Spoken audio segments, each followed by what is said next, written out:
ఎత్తేస్తున్నారు, కట్టరు, చెప్పరు, కట్టరు, కొనసాగించరు.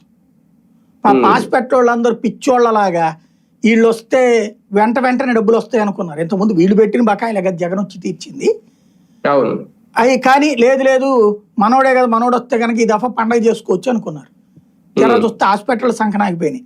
విద్యా సంస్థలు జగన్మోహన్ రెడ్డి కొన్ని రోజులు లేట్ చేస్తున్నాడు ఫీజు రియంబర్స్మెంట్ కాబట్టి వీళ్ళు వస్తే కనుక ఎగబడిచ్చేస్తారనుకున్నారు. చివరికి తీసి పక్కన పెట్టారు. వీళ్ళని నమ్మి వీళ్ళందరూ కూడా తమని నమ్మినటువంటి విద్యార్థుల తల్లిదండ్రుల్ని, తమని నమ్మిన రోగులని మోసం చేశారు. రాజకీయంగా నిర్ణయాలు తీసుకున్నారు వీళ్ళందరూ. రాజకీయంగా జగన్కి వ్యతిరేకంగా ద్వేషం నూరిపోశారు. ఇప్పుడు ఆ పాపం వాళ్ళని వెంటాడుతోంది అనమాట, ఆ సంస్థల నిర్వాహకుల్ని కూడా. చివరికి సమాజాన్ని వెంటాడుతోంది. మంచి చేస్తుంటే ఆ మంచిని చెడగొట్టుకుని ఆలస్యం అవుతుంది, అంతవరకు ఒప్పుకుంటా నేను కూడా. కానీ ఆగిపోలా ఏ పథకమో కూడా.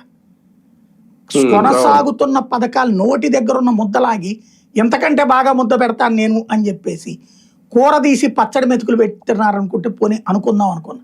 తెర చూస్తే పచ్చడి కూడా లాగేసి నువ్వు వెళ్ళి ఎవరి కోసం కష్టపడిపో అని చెప్తున్నారు అనమాట. సార్ ఒక రేపు 25వ తేదీ నుంచి ఇంటింటికి వెళ్ళి ప్రచారం చేయమంటున్నారు. 2 ఏళ్లలో చేసిన సంక్షేమం అభివృద్ధి గురించి చెప్పమంటున్నారు. ఇప్పుడు ఈ విద్యార్థులు